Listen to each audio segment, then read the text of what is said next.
وبرکاتہ۔ الحمد للہ وکفا وسلام علی حبیبہ المصطفیٰ، اما بعد فاعوذ باللہ من الشیطان الرجیم، بسم اللہ الرحمن الرحیم۔ ان اللہ وملائکتہ یصلون علی النبی یا ایہا الذین آمنوا صلوا علیہ وسلموا تسلیما۔ اللہم صل علی سیدنا مولانا محمد معدن الجود والکرم وآلہ واصحابہ الکرام وابنہ الکریم وبارک وسلم صلاة دائمة سرمدا ابدا بحمدہ تعالی وبکرم مصطفیٰ صلی اللہ علیہ وسلم۔ آج کی شب میں قرآن عظیم کے 18 پارے مکمل ہو چکے ہیں۔ اللہ عز و جل بقیہ قرآن عظیم کو صحیح تجوید سے پڑھنے اور آپ سب کو صحیح سماعت کرنے کی توفیق عطا فرمائے۔ آج سورہ نور اور سورہ مومنون، یعنی پہلے سورہ مومنون اور پھر سورہ نور کی مکمل تلاوت آپ نے سماعت کی ہے، پھر اخیر میں سورۃ الفرقان کا کچھ حصہ۔ سورۃ المومنون مومنوں کے نام سے ایک پوری سورہ ہے، جس کی شروعات ہی اللہ تعالیٰ یوں فرماتا ہے، قد افلح المؤمنون، تحقیق کے بے شک ایمان والے کامیاب ہو گئے۔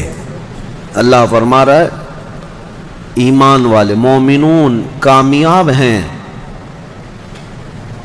یہ پاسٹ کا صیغہ یہاں پر استعمال کیا گیا، ماضی کا صیغہ۔ قد افلح المؤمنون، مومنین کامیاب ہو چکے، ہوں گے نہیں، ہو چکے۔ اصل مسئلہ یہ ہے کہ ایمان جسے مل گیا وہ سب سے بڑی کامیابی ملی، اسی لیے کہ اسی پر نجات ہے اور اسی پر جنت بھی ہے۔ لیکن اللہ تعالیٰ نے پھر آگے بیان فرمایا کون سے مومنین کامیاب ہیں۔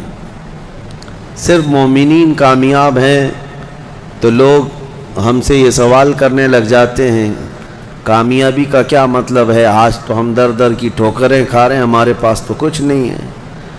لیکن اللہ تعالیٰ نے اس کے آگے مومنین کی صفات بیان فرمائی، کون سے مومنین کامیاب ہیں؟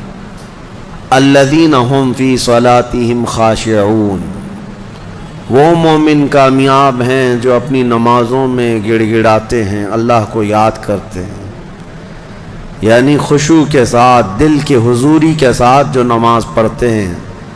پہلی بات تو نماز ہی نہیں پڑھتے، نہ دل کی حضوری، بات کی بات ہے۔ جن مومنین کی کامیابی کے متعلق اللہ تعالیٰ نے فرمایا ہے وہ دل کی حضوری کے ساتھ نماز ادا کرنے والے ہیں، نمازوں میں گڑ گڑانے والے ہیں۔ والذین هم عن اللغو معرضون، اور وہ مومنین کامیاب ہیں جو فحش چیزوں سے محفوظ رہتے ہیں، فحش بدکاریوں سے، نہ وہ بری بات بولتے ہیں نہ برے کام کرتے ہیں، ان کی کامیابی کی اللہ ضمانت دے رہا ہے۔ اور جو چوری میں، ڈکیتی میں، زنا میں ملوث ہیں، ان کا کیا اس سے تعلق ہے کامیابی سے؟ والذین هم للزکاة فاعلون، اور جو زکوٰۃ مکمل طور پر دیتے ہیں وہ مومنین کامیاب ہیں۔ 5ویں نمبر پہ والذین هم لفروجہم حافظون، اور وہ مومنین کامیاب ہیں جو اپنی شرمگاہوں کی حفاظت کرتے ہیں۔ اللہ تبارک و تعالیٰ نے یہاں پر جن مومنین کی کیٹیگری بیان کی ہے اس میں اگر ہم فٹ بیٹھتے ہیں تو پھر سوال بھی کریں آپ کہ ہماری کامیابی کہاں ہے، اور نہیں ہے تو پھر اس کی اصلاح کریں۔ نمازوں میں کہیں کمی ہوگی، یا لغویات میں ہوں گے، یا زکوٰۃ میں کم ہوں گے، یا پھر جو ہے اپنی حفاظت میں کمی ہوگی، کہیں نہ کہیں کوئی کمی ہوگی، ورنہ رب تبارک و تعالیٰ کا وعدہ برحق ہے کہ اللہ تعالیٰ نے جب قرآن میں کوئی چیز فرمایا کہ وہ کامیاب ہے تو کامیاب ہو کے رہے گا۔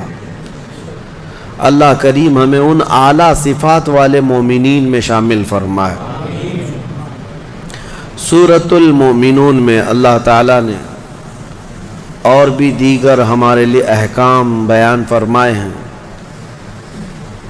اس میں آخر میں اللہ تبارک و تعالی اس کی آخری جو آیتیں ہیں وہ بڑی ہی ہمارے لیے درس والی ہیں اور ایک جھنجھوڑنے والی آیتیں ہیں۔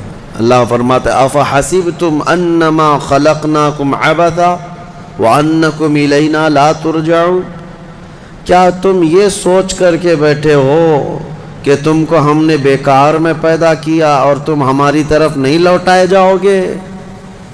یہ اللہ تعالیٰ کا سوال ہے۔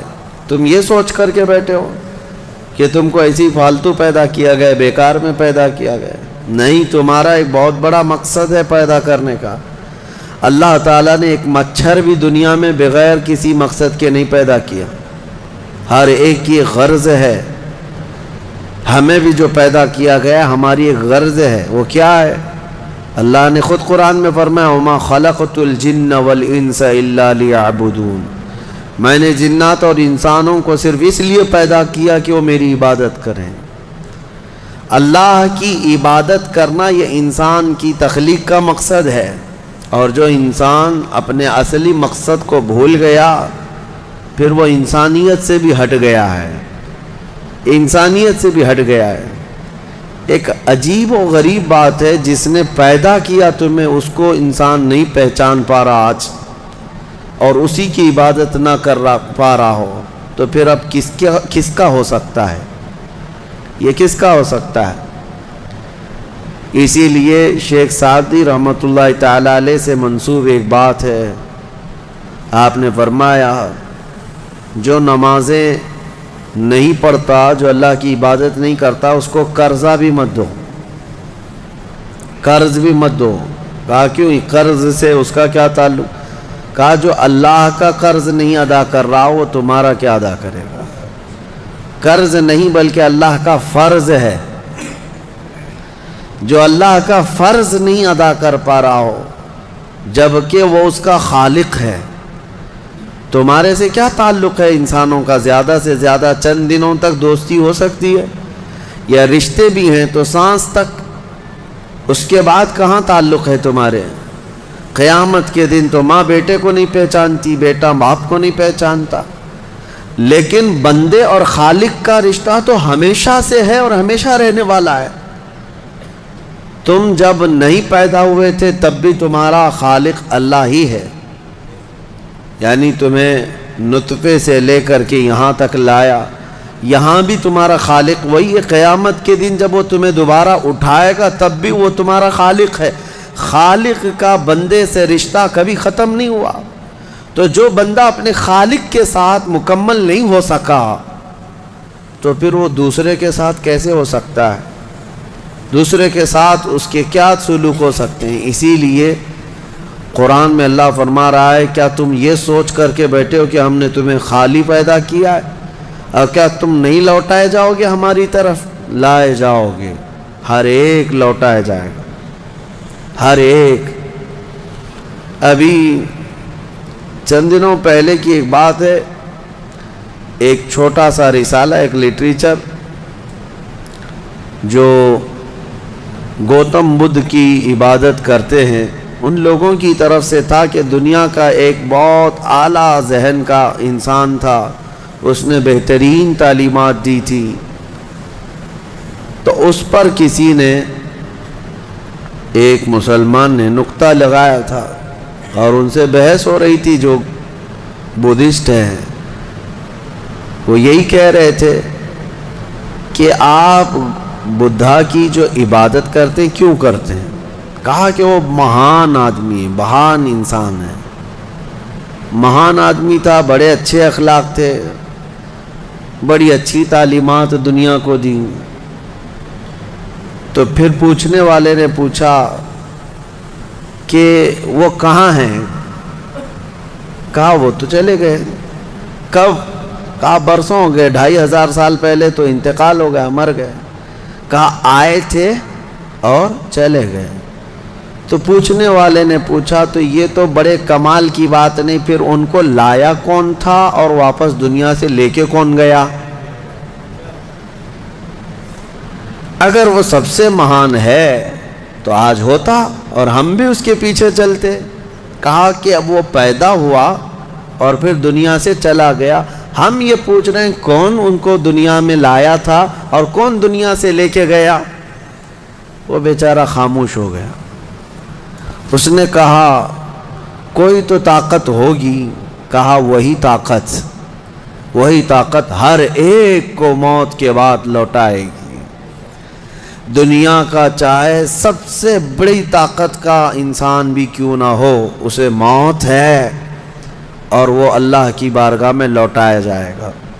اسی کو اللہ تعالیٰ فرماتا ہے تم کیا سوچ کر کے بیٹھے ہو کہ تم ہماری طرف نہیں لوٹائے جاؤ گے؟ تم سب کو اللہ کی طرف لوٹ کر کے جانا ہے. اس دن کو یاد رکھو، اس دن کو یاد رکھو جب یہ ساری چیزیں دھری کی دھری رہ جائیں گی اور تم آخری سفر پر نکل چکے ہوں گے. اور عجیب و غریب حالت میں ہم جاتے ہیں میرے عزیزو. یہ سارے ہمارے کپڑے، ہماری جائیدادیں، ہماری سواریاں، ہماری گاڑیاں سب رہ جاتی ہیں. آج تک آپ نے دیکھا کہ کوئی آدمی جنازے کی بجائے مرسیڈیز میں قبر میں جا رہا ہو؟ نہیں، وہ بھی چار کندھوں پر بوجھ بن کر کے ہی جا رہا ہے. بڑی اعلیٰ قسم کی سواریاں وہ وہیں رہ جاتی ہیں، بڑے عمدہ لباس یہیں رہ جاتے ہیں. آخری سفر کا ایک مخصوص لباس ہے، ایک مخصوص انداز ہے اور ایک مخصوص طریقے سے لے جا کر کے قبر کے حوالے کر کے آ جاتے ہیں. اور اسی کو فرمایا گیا ہے کہ جس کو یہ اپنا آخری سفر یاد ہوگا اسے یہ بھی یاد ہوگا کہ میں یہاں کیوں آیا ہوں. کبھی آج تک آپ نے اپنے اندر جھانک کر کے پوچھا، کبھی سوچا زندگی میں کبھی ایسا وقت آیا آپ کے ابھی جیسے مثال کے طور پر مسجد میں آ کر بیٹھے، ابھی میں آپ سے پوچھوں پکڑ کر کے کیوں آئے ہو یہاں پہ مسجد میں، فوراً آپ جواب دیں گے عبادت کے لیے آئے ہو. مسجد کا ہے کے لیے ہے؟ عشاء کا وقت ہو رہا تھا نماز پڑھنے کے لیے آیا، یا محفل چل رہی تھی محفل میں آ گیا؟ یہ تو تمہارا مقصد ہے. ہر کام کا تمہارا مقصد ہوتا ہے. کبھی یہ سوچا میں دنیا میں کیوں آیا، پوری دنیا میں کیوں آیا؟ جس نے اس سوال کا جواب حاصل کر لیا وہ معرفت کو پہنچ گیا. جو صحیح طریقے سے اس جواب کو پہنچ گیا وہ اللہ کی معرفت حاصل کر لے گا.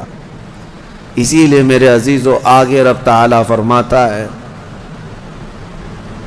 أَفَحَسِبْتُمْ أَنَّمَا خَلَقْنَاكُمْ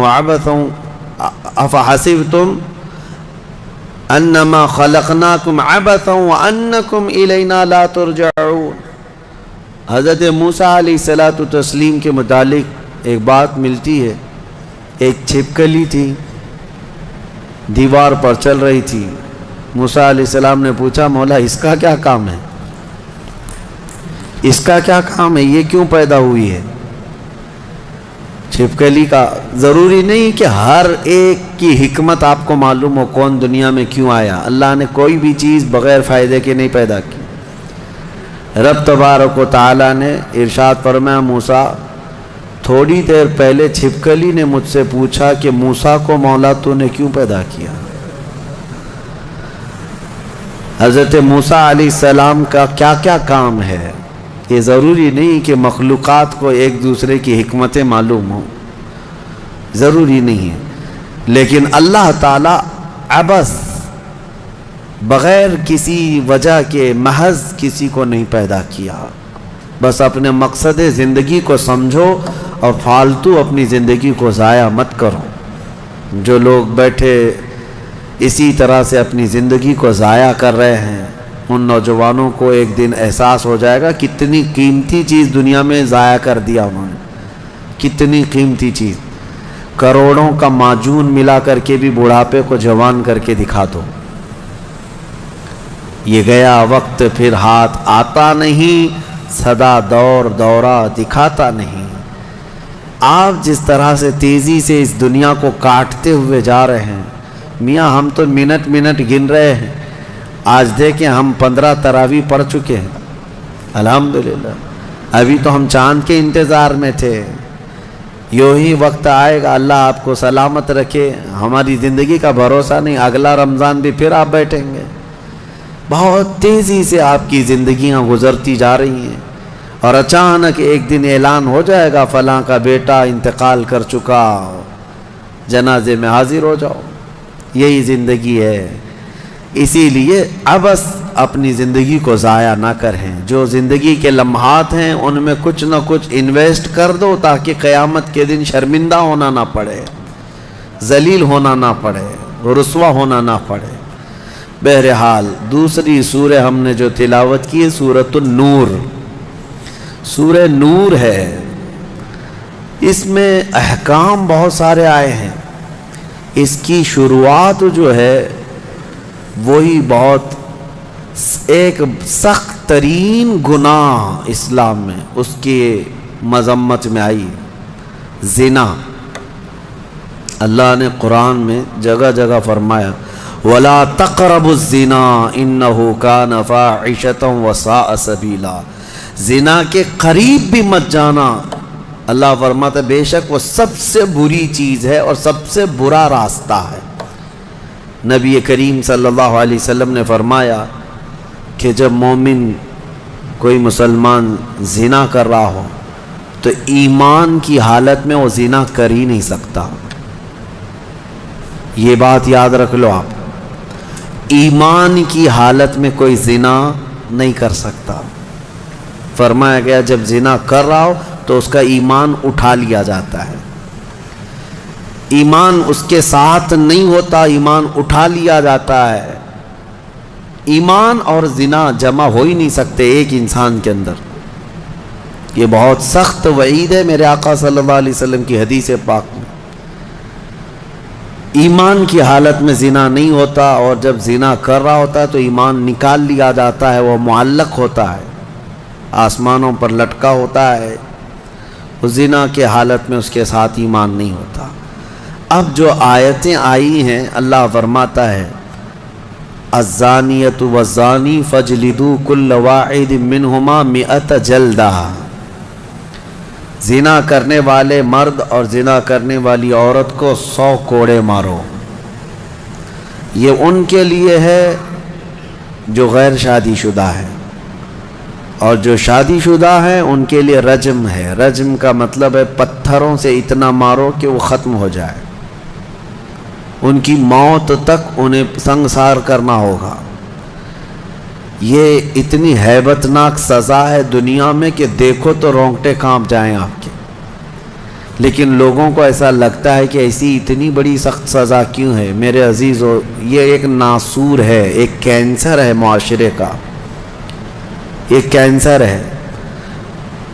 جب کیمو کرتا ہے ڈاکٹر تو بہت سخت تکلیف ہوتی ہے۔ کیمو تھراپی آسان نہیں ہے، پورے جسم کے بال جل جاتے ہیں، خون میں پتہ نہیں کیا سے کیا ہو جاتا ہے۔ کیوں؟ ایک پھوڑی کہیں پر کینسر کی آئی ہوتی ہے، اس کو ختم کرنے کے لیے پتہ نہیں 10 12 کیمو دیے جاتے ہیں۔ زنا جو ہے پورے معاشرے کا ناسور ہے، کینسر ہے، اور اگر اس پھوڑی کو نہیں ختم کیا گیا تو ہر ایک کے ہاں یہی چیز، یہی پھوڑی ہوگی، یہ وائرس کی طرح پھیلے گا۔ اور اسلام نے یہ سب سے بڑی سزا رکھی ہے زنا میں، سب سے بڑی سزا ہے۔ آج دنیا یہ مطالبہ کر رہی ہے کہ ریپسٹ کو اسلامی سزا دی جائے۔ کیوں؟ ان کی بیٹیوں کا جب ریپ ہو جائے تو وہ چلاتے ہیں۔ اسلام وہ ہے جو ہر ایک کی بیٹی کو بیٹی کا ہی درجہ دیتا ہے، ایک عظیم خاتون کا ہی درجہ دیتا ہے۔ زنا چاہے بالجبر ہو بالرضا ہو، دونوں زنا ہے، یعنی زور زبردستی کیا ہوا زنا ہی ہے، خوشی سے کیا ہوا اور بڑا گناہ ہے، اور بڑا گناہ ہے، اس میں اور زیادہ ہلاکت ہے۔ اس کے متعلق حدیث پاک میں ہے زانی کے لیے 15 عذابات ہیں، 15 عذاب ہیں۔ 5 دنیا میں دیے جائیں گے، 5 قبر میں دیے جائیں گے، اور 5 قیامت کے دن دیے جائیں گے۔ یہ 15 عذابات وہ جھیلتا رہے گا زانی، 5 دنیا میں، 5 قبر میں، اور 5 قیامت کے دن۔ جو سب سے بڑا عذاب ہے اس کے لیے، میں نے جو سمجھا، یہ 15 کی میں اگر تفصیل بیان کروں تو بہت لمبا ٹائم جائے گا۔ یہ 15 عذابات کیا کیا ہیں؟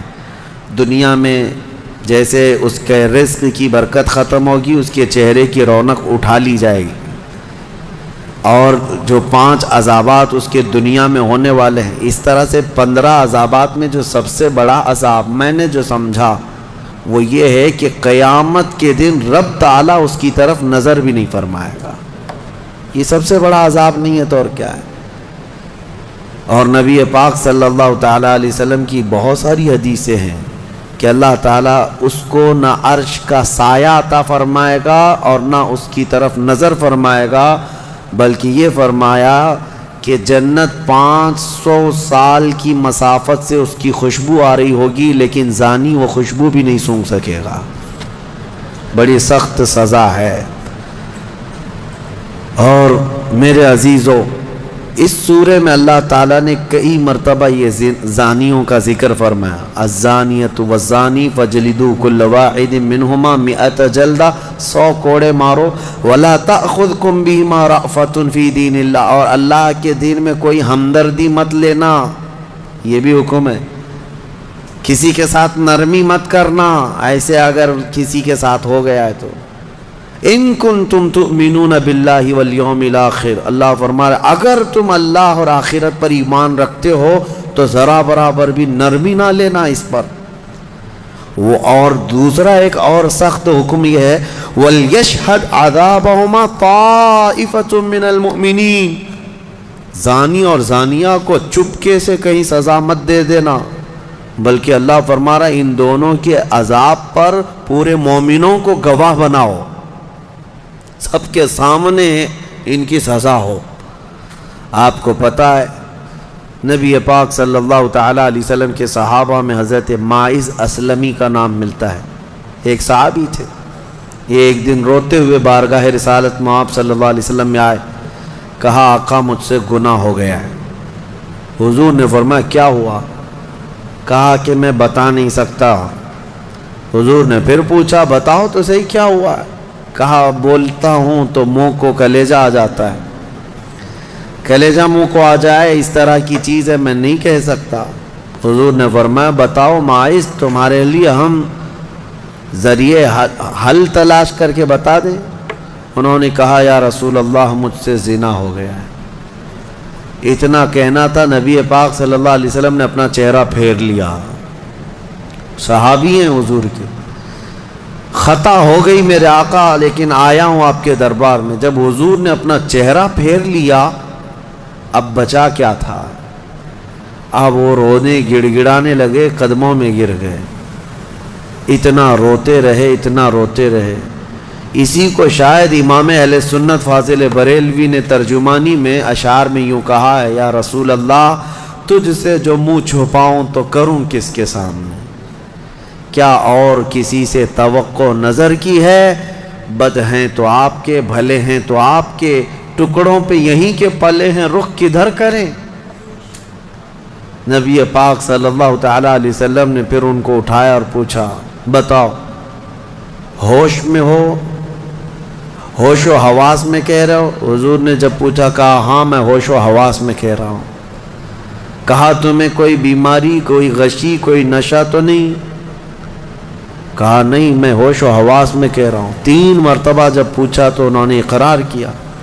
صحابہ سے میرے آقا نے فرمایا دیکھو ماعز اقراری مجرم ہے، اسلام میں سزا ہے، یہ شادی شدہ ہے، لے جاؤ اس کو سنسار کر دو، سنسار کرو۔ خود میرے آقا صلی اللہ علیہ وسلم سزا میں تو نہیں گئے، صحابہ کے حوالے کر دیا۔ اب وہ مدینے میں ایک پہاڑی ہے جبل انم، وہاں پر لے جایا گیا اور پہاڑ کے اوپر سے ماعز اسلمی کو ڈھکیل دیا گیا۔ وہ لڑکتے ہوئے نیچے آئے، تھوڑا سا بہت اونچی پہاڑی نہیں ہے، وہ چھوٹی پہاڑی ہے۔ پھر وہاں سے جتنے صحابہ تھے ان سب نے پتھر مارنا شروع کیا، اور سب اتنے پتھر برسائے گئے تھے کہ ماعز اسلمی کی روح نکل گئی، انتقال ہو گیا، زخمی حالت میں تھے۔ جب واپس آئے میرے آقا صلی اللہ علیہ وسلم غمگین تھے۔ اس وقت صحابہ سے پوچھ رہے تھے بتاؤ ماعز کے ساتھ کیا کیا تم نے؟ کہا حضور سب ان کو سنسار کر رہے تھے۔ ایک صحابی آگے بڑھ کر کہتے میرے ہاتھ میں اونٹ کی ہڈی تھی، وہ لے کر کے میں نے مارا تو ماعز کی کھوپڑی پر لگ گیا، خون کا فوارہ اچھل کر میرے بدن پہ آیا۔ میں نے یہ کہا یہ کس پاپی کا خون لگ گیا، یہ کس خطاکار کا خون لگ گیا؟ میں کپڑے جھاڑ کر کے باہر آ رہا، میرے آقا صلی اللہ تعالیٰ علیہ وسلم کو بڑا غم ہوا، کھڑے ہو گئے، کہا یہ جملہ مت کہو، ماعز نے موت سے پہلے سچی توبہ کر لی۔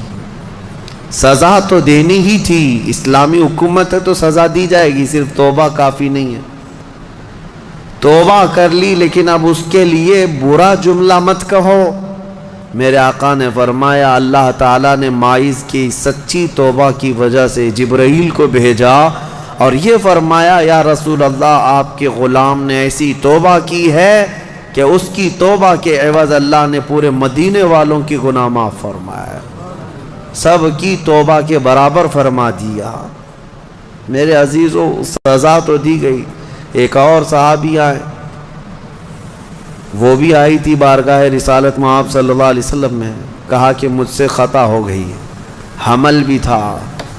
حضور نے فرمایا جاؤ بچے کی ولادت کے بعد آؤ۔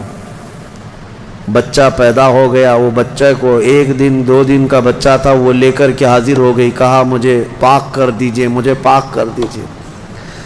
ان صحابہ کو یہ ڈر تھا کہ قیامت کی سزا بہت سخت ہے، دنیا ہی میں لے لو بہتر ہے، بہت عظیم ہے سزا جو قیامت کے متعلق فرمایا گیا۔ وہاں تو ہلکی سزا یہ ہے زنا پر کہ فرشتے لوہے کی سلاخ جو ہوتے ہیں وہ گرما کر کے ان کی شرمگاہوں پر مار رہے ہوں گے، اور ان کی شرمگاہوں سے جو پیپ نکل رہا ہوگا محشر کے دن، فرمایا کہ ان کی بدبو سے پورے محشر والے کانپ رہے ہوں گے۔ زانیوں کی جو ہلکی سزا ہے، پھر جہنم کی سزا کا تو کیا شمار ہی نہیں۔ لیکن یہ صحابیہ آئیں، کہا کہ حضور نے فرمایا بچہ ہونے کے بعد اور بچہ لے کر کے پھر آئی۔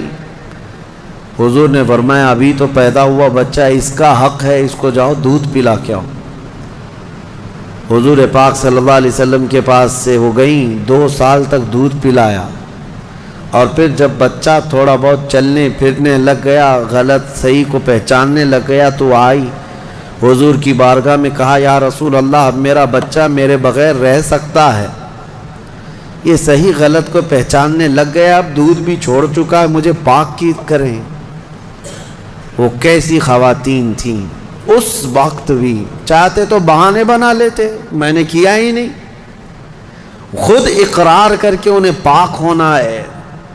اللہ کی بارگاہ میں یہ عیب اور یہ دھبا لے کر نہیں جانا چاہتا۔ پھر ان کے سنسار کا بھی حکم دیا گیا، اس خاتون پر بھی سنساری ہوئی، یہاں تک کہ ان کی موت واقع ہو گئی۔ میرے عزیز و اسلام میں بڑی عظیم سزائیں ہیں، صرف میں یہ دنیاوی سزا آپ کو سنا رہا ہوں، اس سے گیس کر سکتا ہے آدمی دنیا میں جو ہائیسٹ سزا ہے اسلام میں وہ زنا پر ہے، لیکن یہ بھی کہا گیا ہے کہ یہ صرف اور صرف 100 میں سے 99 حصہ بھی اس کا یہاں سزا نہیں دی جا رہی، باقی 99 درجے زیادہ حشر کے دن اس کی سزا ہے۔ اگر وہ توبہ کے بغیر مر گیا، اگر وہ پاک ہوئے بغیر مر گیا، اس سے 100 گنا 99 گنا زیادہ جو یہاں دنیا میں سزا دی جا رہی، اس کا 99 درجے زیادہ حشر کے دن وہ سزا پائے گا۔ اسی لیے وہ دن یاد کر کے ہی جان پگھل جاتی ہے، جسم تھر تھر کانپنے لگتا ہے، وہ قیامت کا منظر۔ اللہ کریم ہمیں ان تمام برے فواحشات سے محفوظ فرمائے۔ اس سورہ میں اللہ تعالیٰ نے فرمایا یا ایھا الذین آمنوا لا تدخلوا بیوتا غیر بیوتکم حتی تستأنسوا وتسلموا علی اہلہا، اے ایمان والو دوسروں کے گھروں میں ڈائریکٹ ایسے داخل مت ہو جاؤ جب تک کہ تم سلام نہ کر لو، یہ تمہارے لیے بہتر ہے۔ گھر میں جانے کے آداب میرا مولا سکھا رہا ہے، ڈائریکٹ گھس نہ جانا کسی کے گھر میں، سلام کرو پہلے، اور آگے پوچھ رہے ہیں، آگے کی باتیں بتاتا ہوں۔ دروازے پر کھڑے ہو کر کے دستک دو، 3 مرتبہ دستک دینا ہے، اگر 3 بار میں بھی جواب نہیں آیا تو فرمایا گیا واپس پلٹ جاؤ، اس کے پیچھے نہ لگ جاؤ۔ وَإِن قِيلَ لَكُمُ ارْجِعُوا فَارْجِعُوا، اگر کہہ دیا جائے کہ لوٹ جاؤ تو لوٹ جاؤ، اور لوٹ جانے کے لیے کچھ جگہ پر کہا جاتا ہے اور کچھ جگہ اشارے مل جاتے ہیں۔ جواب نہیں آ رہا ہے گھر کے اندر سے تو وہاں سے نکل جانا چاہیے۔ آگے آیت میں ہے لَيْسَ عَلَيْكُمْ جُنَاحٌ أَن تَدْخُلُوا بُيُوتًا غَيْرَ مَسْكُونَةٍ فِيهَا وَمَتَاعٌ لَكُمْ، ہاں ایسا کوئی گھر ہے جس میں کوئی رہتا ہی نہیں ہے تو اس گھر میں ایسی بغیر کسی کو سلام کیے ایسی داخل ہو گئے تو اللہ فرما رہا ہے کوئی گناہ نہیں ہے۔ تمہارا سامان رکھا ہوا ہے کسی گھر میں لیکن رہنے والے کوئی نہیں ہے، یہاں پر یہ احکام متفرع ہوتے ہیں۔ تمہارا ہی گھر ہے، تم نے کسی کو کرائے سے دے رکھا ہے، تب بھی تمہیں اس گھر میں جانے کی اجازت نہیں جب تک کہ کرایہ دار رہ رہے ہیں۔ باہر سے سلام کرو، اور سلام کرنے کے اہل نہیں ہیں تو دستک دو۔ ضروری نہیں ہے کہ صرف سلام کے ذریعے ہی سے لوگوں کو پہچانا جائے، سلام کے اگر اہل نہیں ہیں وہ لوگ جو رہ رہے ہیں تو دستک دو، اس لیے کہ کون کس حالت میں بیٹھا ہوا ہے یا بیٹھی ہوئے تمہیں اندازہ نہیں۔ یہاں تک کہ حکم یہ ہے کہ دروازے پر دستک دے کر کے دروازے کے بالکل سامنے کھڑا ہونا بھی یہ درست نہیں، بلکہ فرمایا گیا دائیں جانب ہو جاؤ یا بائیں جانب ہو جاؤ، اس لیے کہ اگر کوئی خاتون دروازہ کھولے تو تمہارا آمنا سامنا نہ ہو جائے، یہ اسلام ہے۔ اور آگے اس کے فوراً آیت آتی ہے اے محبوب آپ فرما دیں مومنین سے یغضوا من ابصارہم ویحفظوا فروجہم، اپنی آنکھیں نیچی رکھیں، اپنی شرمگاہوں کی حفاظت کریں۔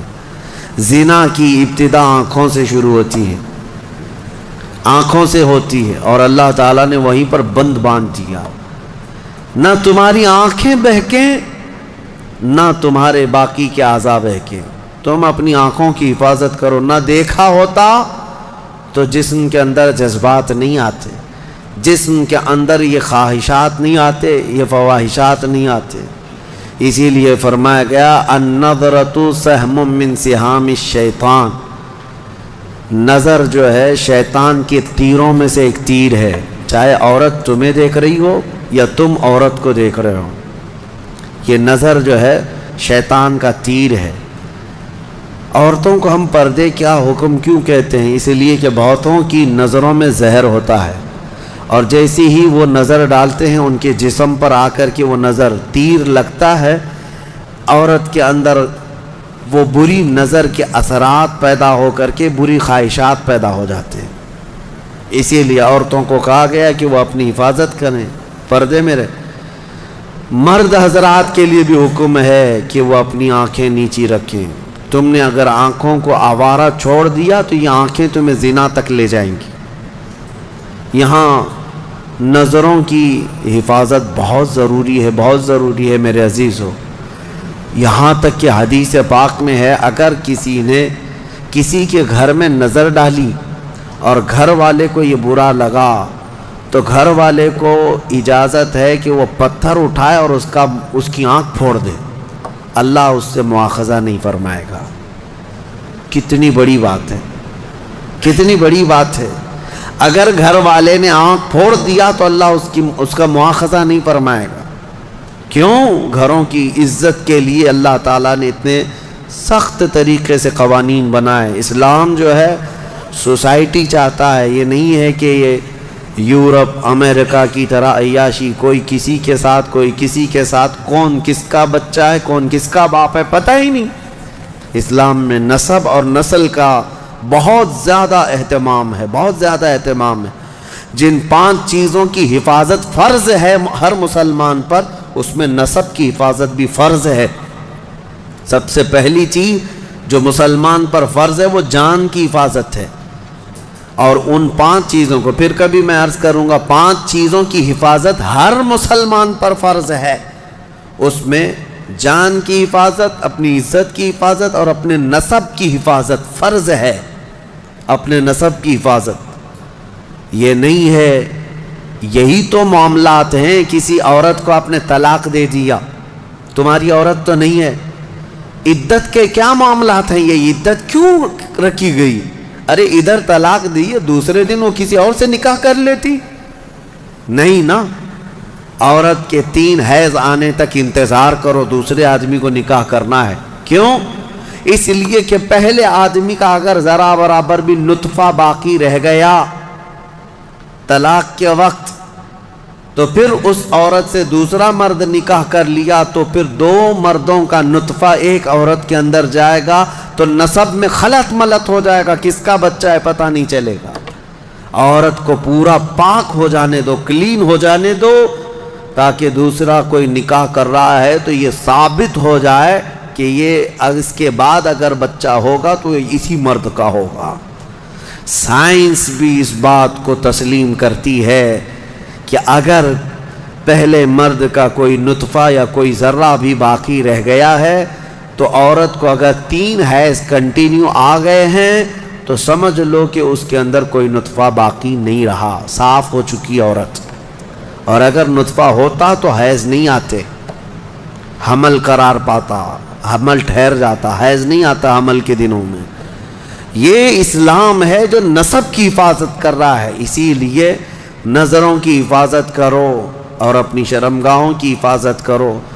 اس بے راہ روی کے دور میں، اس فتنے کے دور میں مسلمانوں، گھڑی گھڑی میں آپ کو یہ تنبیہ کر رہا ہوں کہ شیطان کا سب سے بڑا حربہ یہی ہے کہ وہ مسلمان کو زنا کے راستے پر ڈال دیتا ہے، اور اس لیے کہ سب سے آسان دوزخ کا راستہ یہی ہے۔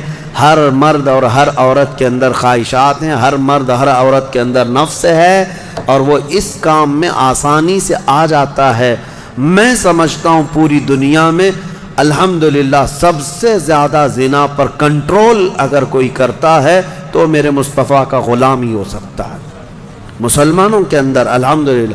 ہاں، جو بے راہ رو ہو چکے ہیں، جو بھٹک چکے ہیں راستہ، اور جن کو اپنے نبی پاک سے کوئی واسطہ ہی نہیں، میرا ان سے کوئی کلام بھی نہیں، میرا ان سے کوئی خطاب بھی نہیں، میں سمجھتا ہوں دنیا میں، ارے وہ کرسچین جو میری کی قسم کھاتے ہیں اور پتہ نہیں کرسمس میں کتنی میریوں کی عزت لوٹ لیتے ہیں۔ ہاں، پاکیزہ مریم کی قسم کھاتے ہیں نا، ہاں وہ جو ہے میری حضرت بی بی مریم کو کہتے ہیں جو سب سے پاکیزہ عورت ہے۔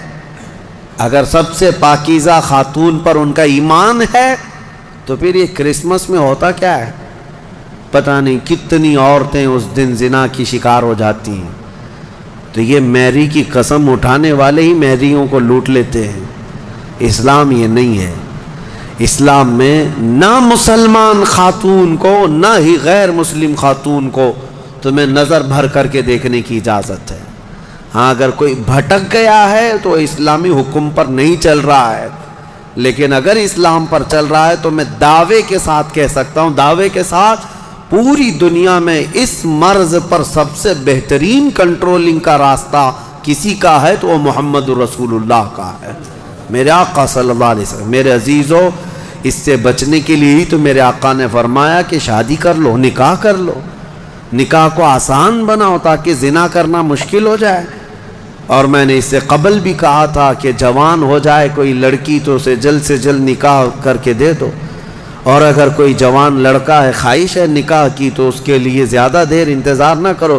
اگر گناہ میں پڑنے کا اندیشہ ہے، نکاح کیا ہے؟ سنت ہے نا میرے مصطفیٰ کی، النکاح من سنتی، حدیث پڑھ سنتے ہوں گے آپ خطبہ نکاح میں بھی، حضور نے فرمایا نکاح میری سنت ہے، یہی سنا نا آپ نے۔ لیکن شریعت کا حکم یہ ہے کہ وہ مرد جس کو گناہوں میں پڑنے کا اندیشہ ہے اس کے لیے نکاح سنت نہیں، نکاح فرض ہے۔ اب جتنی تاخیر کرے گا اتنا اس پر گناہ بڑھتا جائے گا. اس لیے فضول اور بے حیائی کے کاموں میں پڑنے سے تو بہتر ہے کہ حلال راستے پر چلا جائے. اللہ کریم ہم سب کو کہنے سننے سے زیادہ عمل کی توفیق عطا فرمائے. اس سورہ نور میں جو ایک بہت بڑا عظیم واقعہ تھا اس کو میں کہہ نہ پایا. سیدہ ام المومنین طیبہ طاہرہ عائشہ صدیقہ رضی اللہ تعالیٰ عنہ میرے آقا کی رفیقہ حیات بلکہ وہ محبوبہ رسول تھیں. ان پر ایک الزام لگایا تھا منافقین نے, اس کا دفاع کیا میرا مولا اور آیت نازل فرمایا شان عائشہ میں. صدیقہ طاہرہ کی شان میں آیت نازل ہوئی. ہوا یہ تھا کہ ایک جنگ سے حضور واپس آ رہے تھے, جنگ غزوہ بنو مصطلق. وہاں سے واپسی میں حضرت عائشہ بھی اس سفر میں حضور کے ساتھ تھیں. رات کا وقت تھا, ایک جگہ قافلہ رک گیا. تو قافلہ جب رکتا تھا تو اونٹ کے اوپر جو کجاوا ایک جو ہے حجرے کی طرح بنا دیا جاتا, جھونپڑی بنا دی جاتی تھی جو ام المومنین کے لیے ہوتی تھی. حضور کی ازواج مطہرات پردے میں جاتی تھی, وہ اٹھا کر کے زمین پر رکھ دیا. حضرت عائشہ کی عمر بھی چھوٹی تھی, کم عمر کی تھی, تو وہ بڑی ہلکی بھی تھی. جو صحابہ اٹھاتے تھے اٹھا کر کے رکھ دیتے تھے. رات کا وقت تھا اور وہ وہاں پر سو گئیں, کجاوے سے باہر نکل کر کے سوئیں. پھر ہوا یہ کہ قافلہ چل پڑا, حضرت عائشہ صدیقہ وہیں رہ گئیں. وہ کجاوا اٹھا کر کے جو صحابہ تھے انہوں نے اونٹ پر رکھ دیا اور یہ سوچا کہ اس میں ام المومنین ہیں, سو رہی ہوں گی. اٹھا کر کے اونٹ پر رکھ دیا, باندھ دیا اور اونٹ چل پڑا, جبکہ ام المومنین کہیں اور سوئی ہوئی تھی. یہ رہ گئی بات. اب قافلہ مدینے کی طرف رواں دواں تھا.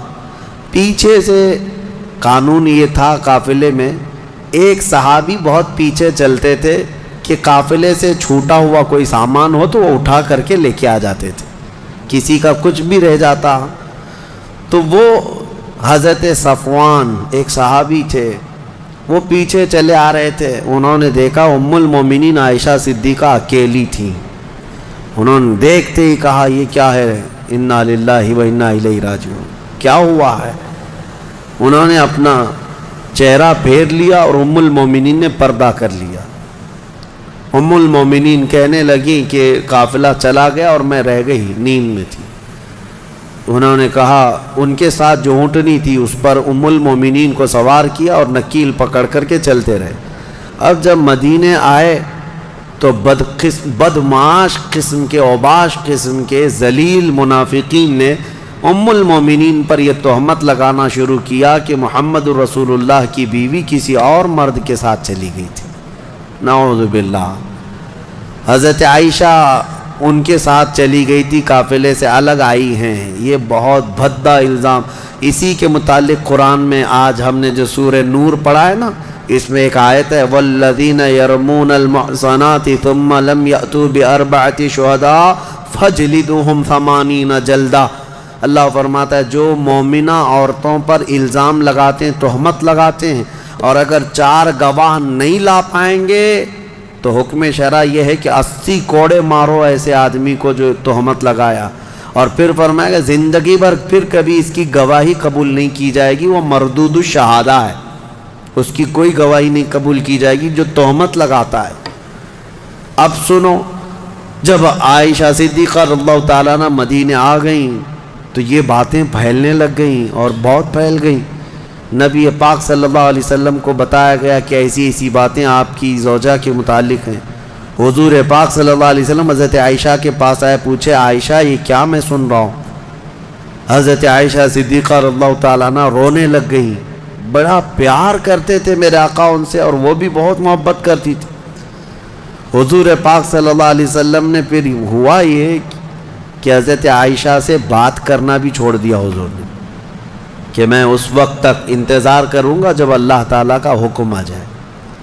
اب یہ ام المومنین کے لیے کتنا ڈیفیکلٹ اور کتنا سخت مرحلہ ہوگا کہ کائنات کے آقا و مولا جن کی وہ زوجہ ہیں, وہ بات نہیں کر رہے اور گھر پہ نہیں آ رہی. تو حضرت عائشہ اپنے میکے چلی گئیں حضرت ابوبکر صدیق کے گھر. تو حضرت ابوبکر صدیق بھی بات نہیں کر رہے ہیں. پتہ نہیں کیا ہوا، لیکن معاملہ کچھ بھی نہیں تھا. آج کے منافقین بھی اس واقعے کو اٹھاتے ہیں اور کیا کہتے ہیں، رسول اللہ کو علم غیب نہیں تھا. اگر غیب کا علم ہوتا تو اتنے دن تک حضور اپنی بیوی کے متعلق تھوڑی نہ خاموش رہتے. اس وقت کے منافق تہمت عائشہ صدیقہ پہ لگا رہے تھے. آج کے منافق جو ہے حضور پاک پر یہ تہمت لگاتے ہیں علم غیب نہیں تھا. سنو، میں دونوں مسئلے حل کرتا ہوں، اس کا حل بتاتا ہوں. یہ صحابہ کا بڑا امتحان تھا. 1 مہینے تک یہ معاملہ چلتا رہا مدینے میں. حضرت عمر فاروق رضی اللہ تعالیٰ عنہ کو حضور نے بلایا. ایک باری باری ہر ایک سے پوچھنے لگے. حضرت عمر سے پوچھا تمہارا کیا خیال ہے عائشہ کے بارے میں، یہ جو تہمت لگائی گئی، یہ جو افواہ ہے. حضرت عمر نے کیا ایمان کا جواب دیا. کہتے ہیں یا رسول اللہ صلی اللہ علیہ وسلم، رب ذوالجلال آپ کے جسم پر مکھی بیٹھنے نہیں دیتا. اگر عائشہ ناپاک ہوتی تو آپ کے گھر کے لیے کیسے قبول کرتا؟ نکاح تو اللہ نے فرمایا آپ کا، اور کوئی ناپاک عورت آپ کی اہل میں آ کیسے سکتی ہے؟ وہ اہل بیت ہے. یہ حضرت عمر کا جواب تھا. سیدنا عثمان ابن عفان نے بھی ایسا ہی عشق کا جواب دیا. کہا کہ جس کا سایہ زمین پر نہیں پڑتا اس کی بیوی بدکار کیسے ہو سکتی؟ اللہ تبارک و تعالیٰ نے محفوظ رکھا.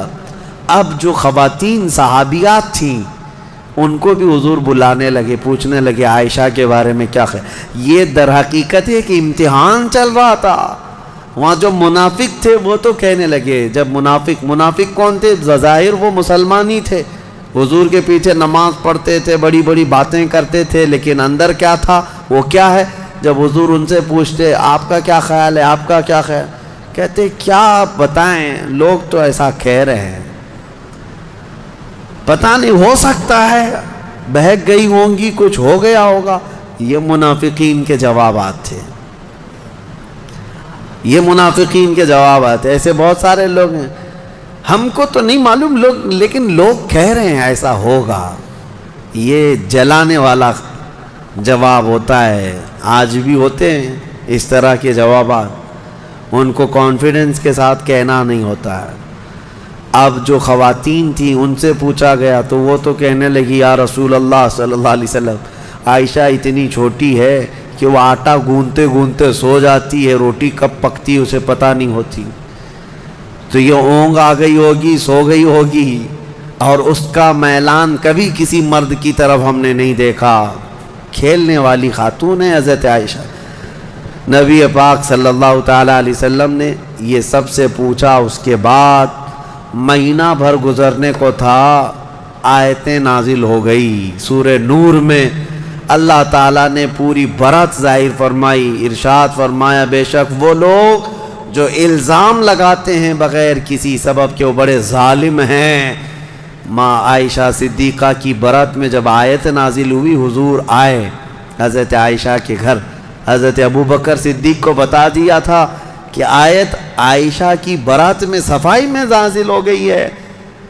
تو پھر حضرت ابوبکر بھی دوڑے دوڑے عائشہ صدیقہ کو خبر دینے چلے گئے. اور جب حضرت عائشہ نے یہ خبر سن لی تو اس قدر اس دن خوشیوں سے پھولے نہ سما رہی تھی کہ نبی پاک صلی اللہ تعالیٰ علیہ وسلم جب گئے گھر تو وہ ان کی محبت کا معاملہ تھا. حضور ان سے بات کر رہے تھے تو حضرت عائشہ حضور کے سامنے نہیں آ رہی تھی. کہا نہیں، میں پہلے آپ سے نہیں بات کروں گی، میں پہلے اس مولا کا سجدہ ادا کروں گی جس نے میری برات کا اظہار فرمایا. حضور پاک صلی اللہ تعالیٰ علیہ وسلم نے یہ نہیں فرمائی، یہ محبت میں انہوں نے کیا تھا، یہ ان کے جذبات تھے. حضور پاک صلی اللہ علیہ وسلم مسکراتے اور فرماتے عائشہ میں تجھے پہچانتا ہوں جب تو خوشی میں ہوتی ہے اور جب تو غصے میں ہوتی ہے، دونوں چیزیں میں پہچان لیتا ہوں. حضرت عائشہ کا معاملہ تھا اسے. تو وہ پوچھتی ہیں آپ کو کیسے پتہ چلتا ہے میں کب غصے میں ہوتی ہوں اور کب خوشی میں؟ تو حضور فرماتے ہیں جب تو خوشی میں ہوتی ہے تو قسم کھاتی ہے نا کسی بھی بات پر، تو کہتی ہیں وہ رب محمد، محمد کے رب کی قسم ایسا ہی تھا. اور جب غصے میں ہوتی ہے تو کہتی وہ ربی ابراہیم، ابراہیم علیہ السلام کے رب کی قسم ایسا ہی تھا. حضور فرماتے ہیں میں اچھی طرح سے جانتا ہوں کب تمہارا موڈ کیسا ہے. بہرحال ماں عائشہ صدیقہ رضی اللہ تعالی عنہا کے یعنی طہارت پر اللہ تعالیٰ نے آیتیں نازل فرمائی. جو دوسرا مسئلہ ہے وہ میں عرض کیے دیتا ہوں. آج کے جو منافق ہیں یہ جو کہتے ہیں حضور کو اگر علم غیب تھا تو اپنی بیوی کی برات پہلے ہی کیوں نہیں بیان کر دی؟ اتنے دن تک مدینے میں کنفیوژن کے شکار سب لوگ بھی تھے، کیوں ایسا رہا؟ یہ کہتے ہیں حضور کو علم غیب نہیں تھا. ان ظالموں کو یہ پتہ نہیں جو رسول مکہ میں مدینے میں بیٹھ کر مکہ کے تمام لوگوں کے احوال کی خبر دے رہے ہوں. لیکن کچھ معاملات ہوتے ہیں، کچھ معاملات ہوتے ہیں. امتحانات یوں ہی نہیں لیے جاتے. اگر آپ کے پاس سوال پرچہ آ گیا ایگزام میں اور بنایا کس نے ہے؟ بنایا کس نے ہے؟ آپ کے ٹیچر نے. جو پڑھانے والا ٹیچر نے بنایا. لیکن ایگزام لے کر کے آپ لکھنے کے لیے بیٹھے ہیں. ٹیچر ہی اگر آپ کی وہ گارڈنگ کے لیے آئے یا پھر وہ دیکھ بھال کے لیے آئے، نگرانی کے لیے، آپ پوچھ لینا اس سے ایک سوال، سر اس کا جواب بتا دو. کیا وہ ایگزام ہال میں بتائے گا؟ کہے گا نہیں میں معلوم نہیں ہے. معلوم نہیں ہے مطلب اس کو معلوم ہے لیکن تیرا امتحان چل رہا ہے. امتحان کس کام کا ہے؟ بنایا ہے پرچہ اسی نے، امتحان وہی لے رہا ہے. لیکن وہ کچھ سوالات کے جوابات نہیں دیتا تو اس کا مطلب یہ نہیں ہے کہ اس کو علم نہیں ہے. علم ہے لیکن تیرا امتحان چل رہا ہے. آپ کو پتہ ہے ایسا معاملہ ابھی سورہ یوسف میں گزر چکا. حضرت یوسف علیہ السلام نے کیا کیا تھا؟ یوسف علیہ السلام کے جب بھائی آئے تھے غلہ لینے کے لیے، ان کے چھوٹے بھائی بنیامین، ان کے تھیلے میں انہوں نے کھٹوری ڈال دی تھی، پتہ ہے نا؟ اور اس کے بعد کیا کیا؟ اعلان کروا دیا شاہی خزانے کی کھٹوری چوری ہو گئی، ڈھونڈو کس کے اس میں ہے، ڈھونڈو. حضرت یوسف علیہ السلام نے اعلان کروا دیا تھا اور سب کے غلے ڈھونڈتے جائے. وہ 10 بھائیوں کی بھی تلاش کر رہے تھے. قرآن میں یہ بھی ہے فَبَدَأَ بِأَوْعِيَتِهِمْ، ان کے سب تھیلیوں کو ٹٹولا گیا. حضرت یوسف علیہ السلام خود ہی ٹٹول رہے تھے. کس کو؟ 10 بھائیوں کے تھیلوں کو ٹٹول کر کے دیکھ رہے تھے، اس میں ہے اس میں ہے. اور ڈالا کس کے تھیلے میں تھا؟ چھوٹے بھائی کے تھیلے میں ڈالا تھا. یہ 10 کو کیوں ٹٹول رہے تھے؟ کیا یہ بھی تم الزام لگاؤ گے کہ یوسف علیہ السلام کو معلوم نہیں تھا کون سے تھیلے میں؟ معلوم سب تھا. وہاں ایک مصلحت تھی کہ اللہ نے حضرت یوسف کو ایسا کرنے کا حکم دیا تھا. قرآن میں اللہ فرمایا کذالک کدنا لیوسف، ہم نے یوسف کو اس طرح کی ہدایت دی تھی کہ وہ ایسا کریں. تو وہاں حضرت یوسف علیہ السلام کے بارے میں یہ مانتے ہو اللہ نے ان کو ایسا کرنے کا حکم دیا تھا، تو پھر یہ غزوہ بنی مستلق کے بعد والے واقعے میں، ام المومنین کے واقعے میں یہ کیوں نہیں تسلیم کرتے کہ میرے آقا کو 1 مہینے تک اللہ نے خود ہی یہ فرمایا تھا کہ محبوب آپ کے سارے آس پاس آنے والوں کا امتحان ہو جائے، جو ایمان والا ہو ان حالات میں بھی میرے مصطفیٰ کی بڑائی بیان کرے گا، اور جو منافق ہے وہ چن چن کر کے برائیاں پیدا کرنے کی کوشش کرے گا. بہرحال ایسے حالات میں ایمان پتہ چل جاتا ہے. اللہ ہمیں ہر مصیبت کے وقت میرے آقا کے قدموں میں گردن نچھاور کرنے کی توفیق عطا فرمائے. ہم جب زندہ رہیں، خوشیوں میں ہوں یا غموں میں ہوں، بس میرے مصطفیٰ کریم کے سچے غلاموں میں مولا ہمارا شمار فرمائے. میں یہی عرض کرتا ہوں ہر تکلیف ہر ستم گوارا ہے. یا رسول اللہ بس تم کہہ دو کہ تو ہمارا ہے. وآخر دعوانا الحمدللہ رب العالمین.